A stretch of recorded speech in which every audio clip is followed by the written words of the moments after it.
Bom dia, que alegria estar aqui, alegria rever os amigos, também ver algumas carinhas novas. Somos uma comunidade de fé, em que nós reconhecemos a Bíblia como palavra de Deus, mas que tentamos dia a dia, enquanto comunidade de fé, enquanto Igreja Batista Videira, ressignificar a religiosidade muitas vezes adoecida, ou talvez maculada, machucada, por tantas vertentes e tantos caminhos, que eu diria assim, que se afirmam ser evangelho. E eu acredito num evangelho em que ressignifica não só apenas o nosso olhar com Deus, mas ressignifica a nossa relação com a gente mesmo e a nossa relação uns com os outros. Eu acredito muito nesse Deus que nos lança, nos leva, nos conduz a termos uma relação, uma relação verticalizada com Ele, uma relação com Deus, mas também uma relação uns com os outros, que é a verticalidade e a horizontalidade, nessa proposta bela do Evangelho, de viver a caminhada com Jesus, não uma caminhada perfeita, mas uma caminhada de permanentes ajustes. Isso que é belo do Evangelho, porque o Evangelho não nos impõe uma carga, não nos impõe, não é sobre regras, mas é sobre relacionamento com Jesus. E a gente tenta construir essa relação aqui com Jesus dia a dia.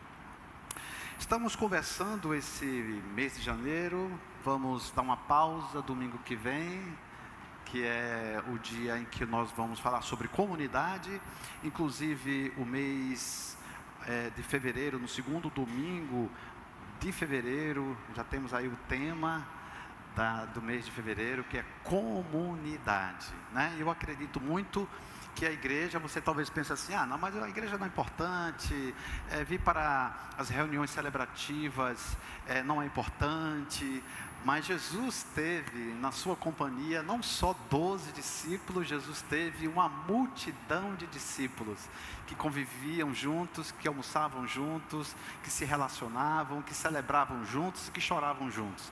Então eu acredito muito na proposta da igreja, por isso que até hoje eu sou pastor de igreja, porque eu acredito que é possível viver uma relação saudável com Deus, mas uma igreja saudável, ser uma igreja sadia, de saúde, pautada e fundada no Evangelho de Jesus. Então, segundo domingo de fevereiro estaremos falando sobre comunidade, ok? Eu queria rapidamente falar aqui sobre o ID. Você que está visitando a vídeo, você que está aí já iniciando essa trilha, essa jornada conosco, se você gostaria aí de saber mais sobre a VID, no início de fevereiro, acho que no próximo domingo não, no segundo domingo, nós iremos iniciar a turma do ID. O que é o ID? O ID é a nossa identidade, O que cremos, Quem é Jesus, está aqui, quem somos, quem é Jesus, o que cremos e como fazemos, tá bom? Então esse bate-papo, esses 4 passos, são 4 domingos seguidos que você poderá participar, sabendo um pouco mais sobre a vida, sobre tudo isso que nós vamos abordar nesses passos, tá bom? Você não é obrigado, aliás, você não é obrigado a fazer nada aqui, Mas você não se sinta assim com o peso da cobrança, de repente, eu vou fazer o ID já para me tornar membro. Não, fica tranquilo. Se você falar com a gente, olha, Valmir, muito bom, gostei e tal, mas por enquanto eu não quero me tornar membro, eu estou aqui só para conhecer a VID. Talvez a VID não seja a igreja que de repente atenda e chegue à compreensão que eu tenho do Evangelho hoje. Para nós está tudo bem, ok? Mas se você quiser trilhar essa jornada conosco, nós vamos ficar aqui felizes pra caramba com a sua vida, com a sua família. Abra a sua Bíblia em Mateus capítulo 11, versículos 28 a 30. Mateus 11, 28 a 30. Iniciamos nessa terceira mensagem. Você pode entrar lá no YouTube, VID Belém, estão lá todas as mensagens, inclusive esta de manhã também já vai estar lá, tá bom? Iniciei falando sobre como um livro também importante e base para a nossa caminhada aqui, que é o livro A Sociedade do Cansaço, de um filósofo sul-coreano, que se chama Byung-Chul Han, que fala sobre essa sociedade do cansaço, dessa sociedade que leva cada um de nós à produtividade, a essa sociedade que termina nos seduzindo para sempre estarmos produzindo alguma coisa. Inclusive, falei que até mesmo os nossos hobbies, nós somos levados a fazer tudo com excelência e com resiliência. Eu tenho uma observação muito grande sobre resiliência, porque nem sempre a resiliência é saudável. Às vezes, em nome da resiliência se machuca, em nome da resiliência machuca o outro, em nome da resiliência adoece, inclusive. No domingo passado, conversamos também sobre esse Deus que celebra aquilo que faz, né? Lá no texto do capítulo 1 do livro de Gênesis, Deus começou ali, lá na narrativa da criação, Ele disse, cada obra que Deus fazia, Ele dizia o seguinte, isso aqui é bom, isto é muito bom. No final de tudo realizado, Ele falou isso. Então o que seria descansar em Deus, descansar no Senhor? Seria a nossa caminhada de certeza com Jesus, mas também ao olharmos para as nossas realizações, para o dia que se findou, a gente se colocar diante de Deus e falar assim, Senhor, muito obrigado, eu estou feliz porque foi possível realizar, eu estou feliz porque eu consegui realizar. Então o que seria descanso no Senhor? É a completa satisfação naquilo que nós realizamos, e isto não gera peso, porque isso não tem amanhã. Nós não podemos pensar assim, eu fiz aqui, mas amanhã, mas sempre tem um amanhã, cara. Não precisa ter um amanhã. Eu conversando com uma pessoa esta semana, eu disse, nós não temos nem presente nem futuro. Mas como assim? Porque o presente que eu estou vivendo agora, essa palavra que eu acabei de falar para você, ele não é mais presente, já é passado. E o futuro? O futuro a gente não sabe o que vai acontecer. Então eu falei para a pessoa, disse assim, olha, aproveita o aqui e agora, o momento da troca, o momento do aprendizado, o momento do crescimento, o momento da celebração, o momento do desenvolvimento, o momento de gozar e desfrutar da presença uns dos outros. E aí a gente, como texto base, hoje, Mateus 11, 28 e 30, eu quero trazer uma reflexão a partir desse descanso. Porque eu fiquei pensando, esses dias, porque eu não quero gerar em você aqui, cara, essa urgência. Sabe a sociedade que é urgente, que é imediata, que é instantânea? Eu não quero te trazer para o lugar do descanso instantâneo, imediato, urgente. Eu não quero que você saia daqui, nessas nossas conversas sobre descanso, da urgência e a vital necessidade de descansar imediatamente. Eu vou explicar isso para você direitinho. Porque se você começar a trazer essa cobrança sobre você, essa exigência de descansar, esse imediatismo do descanso, isso pode te levar para um outro lugar tão semelhante como o cansaço. Então eu tenho, é agora ou nunca, eu preciso fazer isso agora, senão não vou conseguir. E aí isso vai gerar um peso e consequentemente um cansaço. E eu não estou no lugar aqui para te tirar de um lugar de cansaço para um outro lugar de cansaço. Eu estou aqui juntamente com vocês para construirmos uma possível caminhada com Jesus, mas uma caminhada de processos, de processos.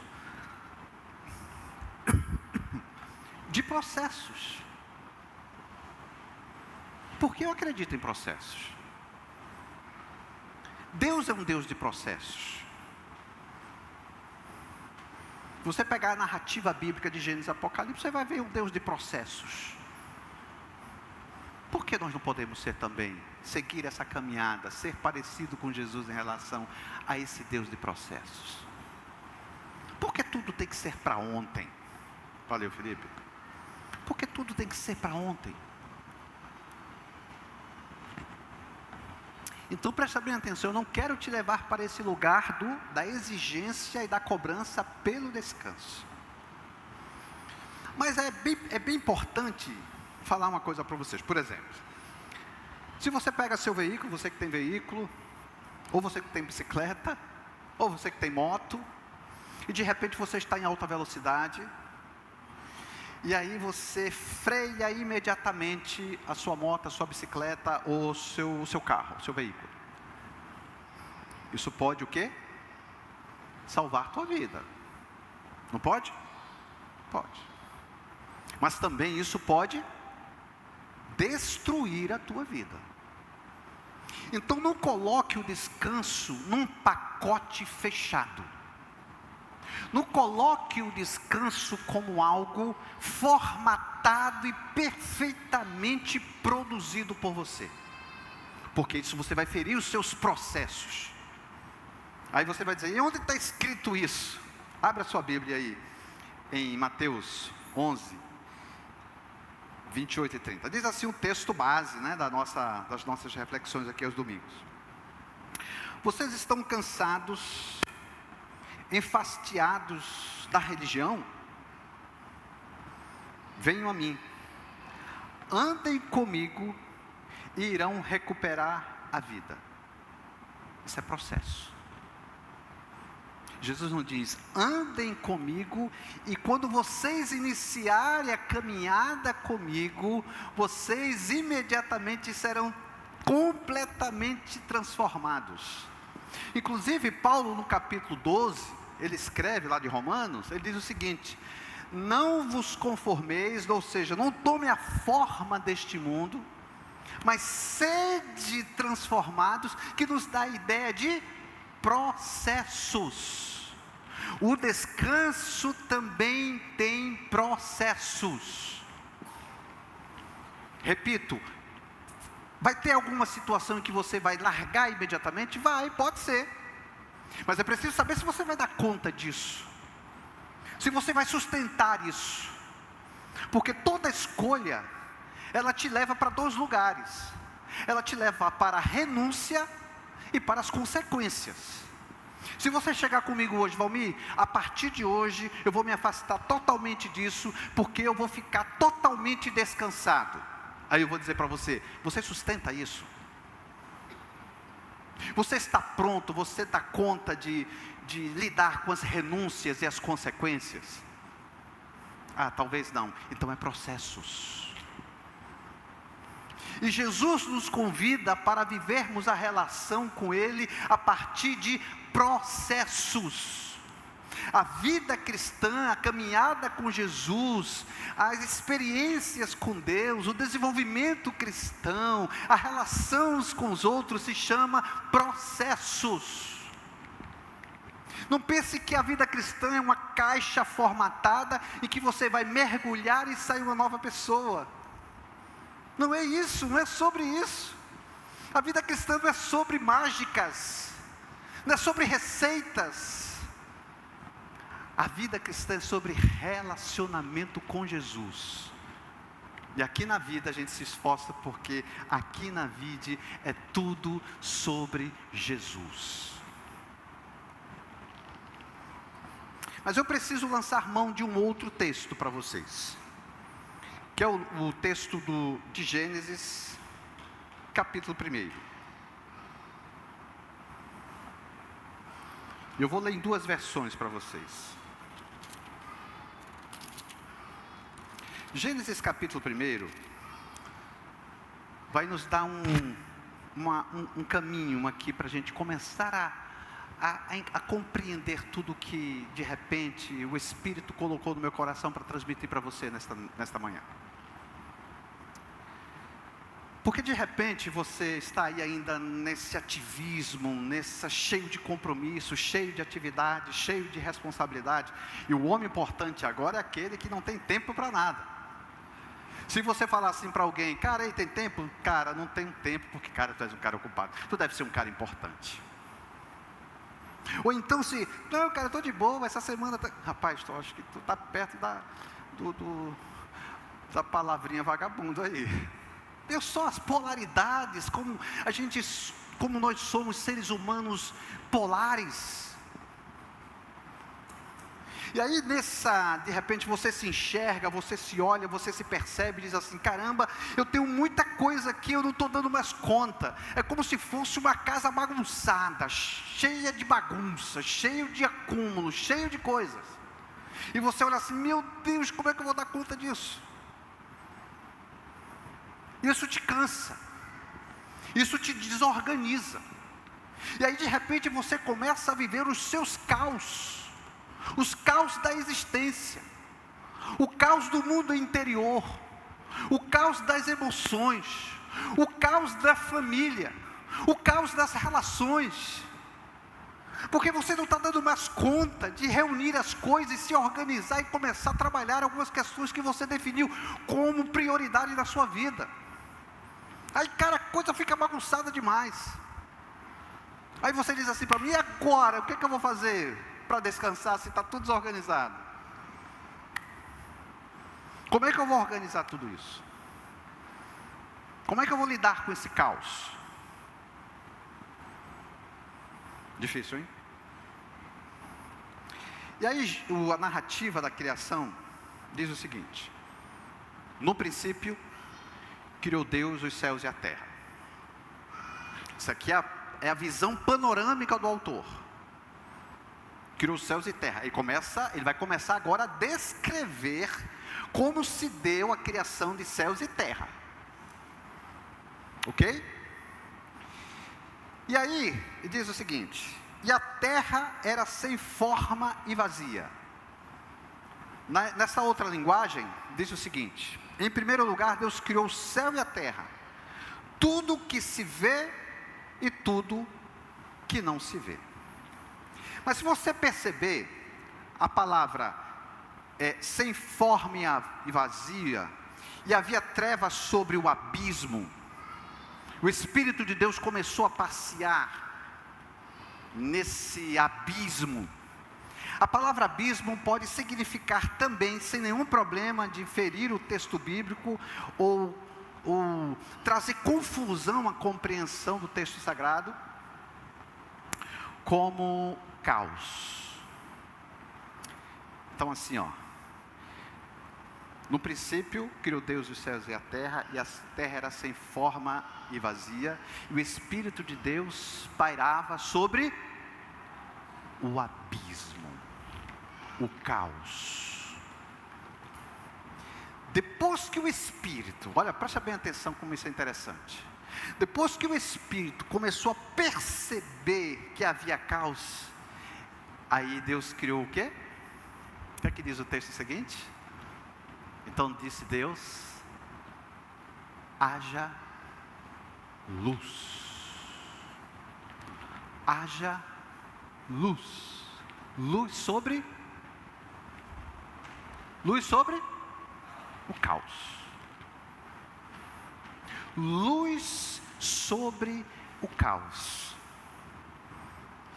Deus precisou trazer luz para que esse caos pudesse ser percebido, visualizado. E viu Deus que isto denunciava esse mesmo caos. Ele não disse: haja luz para colocar em ordem este caos. Ele disse: haja luz para visualizar e perceber este caos. Haja luz que eu quero enxergar esse caos.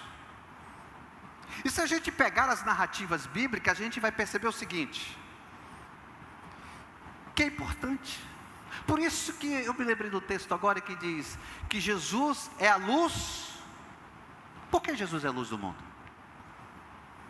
Seria apenas para mostrar o caminho que nos leve a Deus? O homem é só espiritualidade? O homem é essa complexidade, que para definir é muito difícil. Então Deus trouxe luz e se apresentou como luz para clarificar as trevas, para que as trevas não pudessem mais existir. Ele trouxe claridade, mas Ele não trouxe apenas claridade acerca da compreensão que a gente precisava ter do Evangelho, mas a claridade acerca de nós mesmos, dos nossos caos, das nossas bagunças, das nossas questões que a gente não consegue visualizar, perceber. Trouxe luz para Adão, que vivia uma vida totalmente desorganizada depois que ele saiu do Éden. Trouxe luz para a vida desalinhada de Noé. Trouxe luz para a vida de caos de Davi. Trouxe luz para Abraão, que viveu essa vida peregrinando. É o Deus que traz esclarecimento sobre o nosso caos.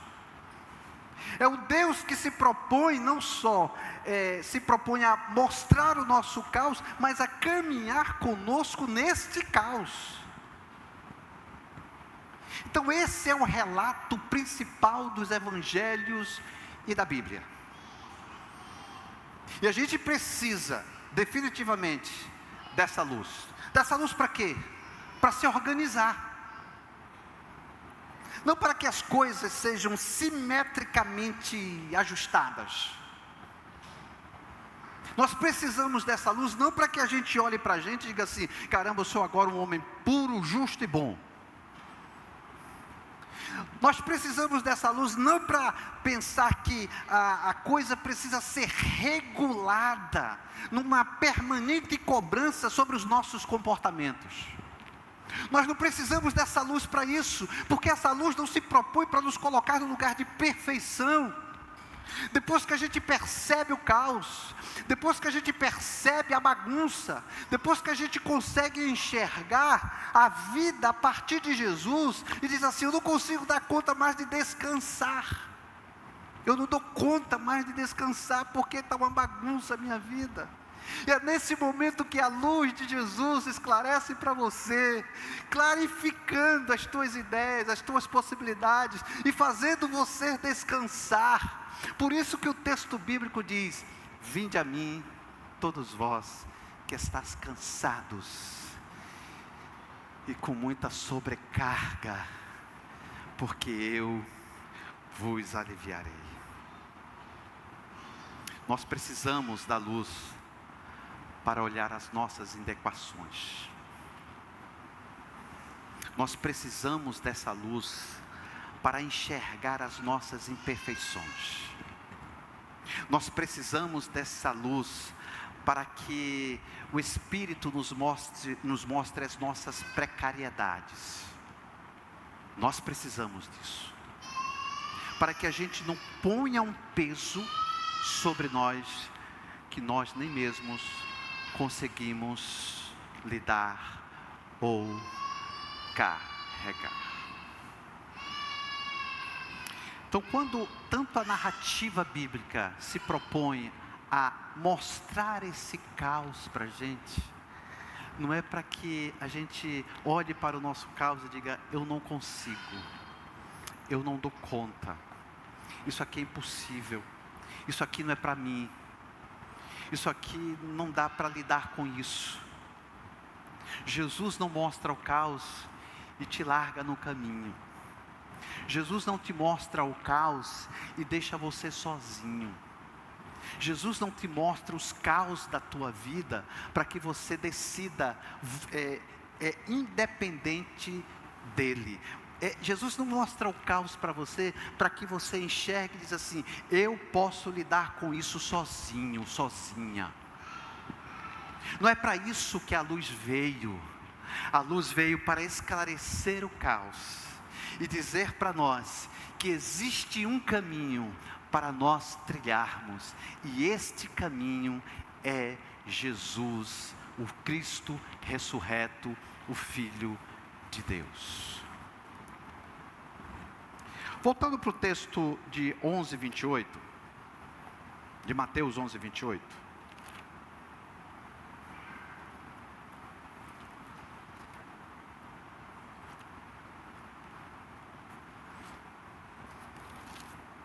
Você percebe o quanto Deus é um Deus de processos. Então, primeiramente, eu quero que você saia daqui internalizando esta verdade, que por mais que você reconheça que a sua vida está um caos, tenha calma para lidar com os seus caos. Por quê? Porque Ele é o Deus que nos sustenta. Não pense que a vida é uma vida independente e autônoma. Se você pensar que a vida cristã é uma vida independente e autônoma, você está criando possibilidade de novos caos. E criar possibilidade de novos caos é cavar um buraco mais profundo dos seus caos. Então o convite de Jesus é para você caminhar com Ele e aprender com Ele. E esse aprendizado se dá a partir de uma relação com Ele, de um relacionamento permanente com Ele. Inclusive a missão da vida é o quê? Levar pessoas a um relacionamento permanente com Jesus. É um convite que eu faço para você caminhar comigo nesta busca por um relacionamento permanente com Jesus. Isso se chama processos. Mas talvez dentro desses processos, ou dentro desse movimento permanente que você quando se enxerga, você diga assim para mim: mas eu não consigo, Valmir, eu não consigo sair do lugar para descansar. Eu não dou conta de sair hoje do lugar que me causa sobrecarga. Eu não consigo me afastar, por mais que sejam processos de lugares bastante pesados e dolorosos para mim. Aí eu pergunto para você: o que é que te leva não realmente conseguir sair deste lugar? Eu também estava conversando com uma pessoa esta semana, e eu perguntei para essa pessoa: o que é que te move na relação com o outro? Qual é a tua motivação de estar servindo sempre o outro? O que é que você também, porque a relação é uma relação de troca, quais são os seus ganhos para que você permaneça neste lugar? E ela não soube me responder. E às vezes, parece-me que as pessoas ficam nestes lugares como uma dívida que não consegue se pagar. Talvez porque o outro, nesse movimento permanente de estar sempre produzindo, exija sempre do outro, ou coloque uma carga no outro para servi-lo, para ajudá-lo, para se fazer presente sempre. Parece que é uma dívida impagável, e está ali sempre servindo e ajudando, e não consegue abrir espaço para o descanso, para descansar. Que dívida seria essa? Qual a dívida que de repente você não consegue sair do lugar que você está? Que dívida seria essa que você não consegue se afastar? Que dívida seria essa que você não consegue promover em você o autocuidado? Que dívida seria essa que você não consegue se enxergar e dizer assim: caramba, hoje eu vou separar um tempo para eu celebrar para mim mesmo. É um tempo para mim mesmo. dívida é essa? O que te faz fazer isso? Eu não estou questionando aqui essa relação de ajuda, de serviço, de amor, de cuidado uns com os outros que nós precisamos ter. É mais ou menos isso aqui. Você vai se doando para as pessoas, vai se doando, vai se doando, vai se doando, vai se doando. E aí quando você enxerga para você, o que é que sobrou de você? Um pedacinho de papel. Esse é você, machucado, rasgado, bagunçado. E aí quando você olha para os papéis, deixa eu reunir tudo isso aqui, aí você reúne, junta e cola tudo direitinho. Quando você cola, está tudo desalinhado. É nesse desalinhamento que Deus quer reformar, mas não de uma forma perfeita, mas de uma maneira misericordiosa, amorosa, com todo o cuidado que Deus tem por nós, de alcançar o nosso coração, de penetrar o nosso ser, de fazer as mudanças que são processuais das nossas vidas. Talvez você se enxergue assim, talvez você se perceba assim. Talvez você esteja cansado de tudo isso. Talvez você não tenha mais força para juntar os pedaços, os seus pedaços. Talvez você não tenha mais energia e saúde para reorganizar a sua vida. Mas a proposta de Jesus é para todos, é para todas. Vinde a mim, todos vós que estáis cansados e sobrecarregados. E a promessa dele é: e eu, disse Jesus, repete para mim, aliviarei.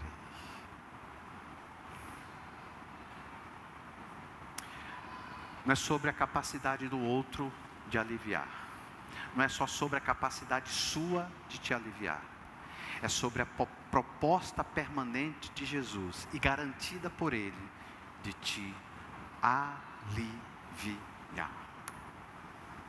A vida cristã não pode ser pesada. A vida cristã é leve. Isso é promessa de Jesus. Mas a existência muitas vezes é pesada. Muitas vezes é dolorosa. Muitas vezes é difícil.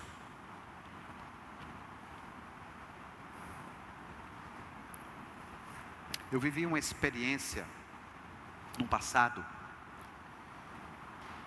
em que eu fazia alguns investimentos.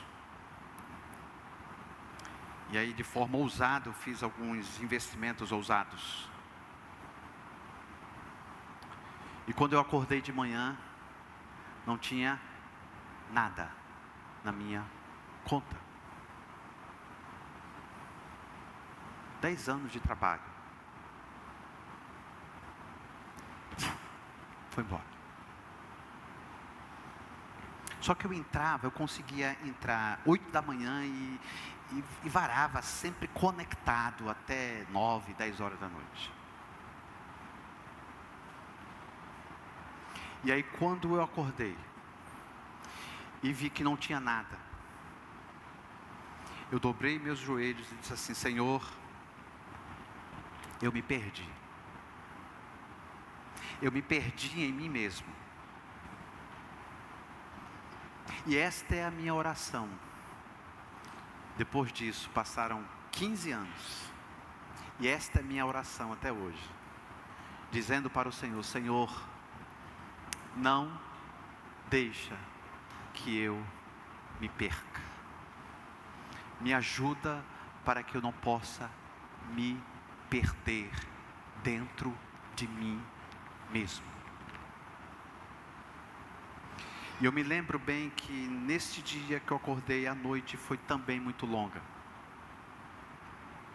E que eu dobrei meus joelhos, não para cobrar de Deus, ou acusar Deus, ou reivindicar alguma coisa com Deus. Do tipo: tu és o culpado, por que tu não me mostraste isso? Por que tu não me alertaste sobre isso? Por que tu não, de repente, levantaste uma pessoa das minhas relações, falasse assim, pudesse falar para mim diretamente, afirmando: olha, Valmir, cuidado com isso aí, sai disso aí. Por que não? Eu não fiz nada disso. Eu pedi perdão e disse: Senhor, perdão, me perdoa, porque eu me perdi dentro de mim mesmo. E essa oração faz parte da minha caminhada com Jesus. Senhor, me ajuda a não me perder dentro de Ti mesmo. E esse caminho me leva para um outro lugar. O lugar de: vinde a mim, todos vós que estáis cansados e sobrecarregados, e eu vos aliviarei. Aprendei de mim, que sou manso e humilde de coração, e encontrareis descanso para as vossas almas. Você acredita nisto? Curve sua cabeça e vamos orar juntos.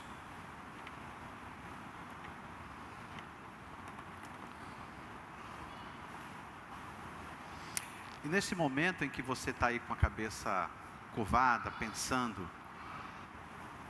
de repente em como você vai organizar a sua vida, em como você vai abrir espaços para descanso,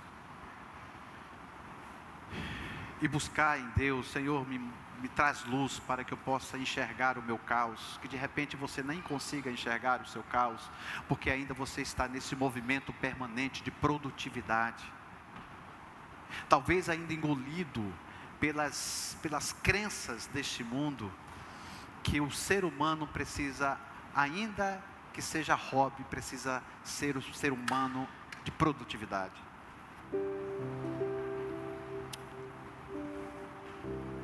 Não coloque uma carga sobre você, dizer: eu tenho que descansar agora, eu vou jogar tudo para o alto. Calma, ou vou chutar o balde, porque de repente o balde é seu, né? E aí você vai ter que pegar o balde de volta. E às vezes pegar o balde de volta, e às vezes ele está furado e vai te trazer mais problema. Então eu queria que você pensasse sobre a sua vida, porque a sua vida tem um valor da morte de Jesus. Eu costumo dizer aqui na vida que Jesus tem maior interesse por você do que você por você mesmo. Então a vida não é para ser levada de qualquer jeito, mas a vida não pode ser impressa com um peso em que você talvez nem consiga dar conta. De conceitos e crenças que você diz: eu tenho que fazer, mas você não está conseguindo. Porque a vida cristã não é sobre você conseguir. A vida cristã é sobre você permitir que Deus te conduza e te dê graça na sua caminhada. Porque nós não podemos fazer nada. Nós somos seres humanos limitados, frágeis, falhos, fracos, bagunçados às vezes. E a vida cristã é sobre essa abertura que a gente precisa dar para Deus. Senhor, eu não consigo. E de forma honesta encarar os nossos caos e falar assim: Senhor, eu não consigo. Isso aqui é pesado, isso aqui é difícil demais para mim. Eu não consigo fazer isso. Aí sabe o que Deus faz, cara? De forma generosa, amorosa, Ele chega contigo e diz assim: meu filho, minha filha, eu estou com você. Eu estou com você na caminhada, nessa jornada. Não esqueça disso. Você não está sozinho nesta jornada. Você não está sozinho nesta caminhada. Porque é o Deus que caminha todos os dias comigo, com você e com todos nós.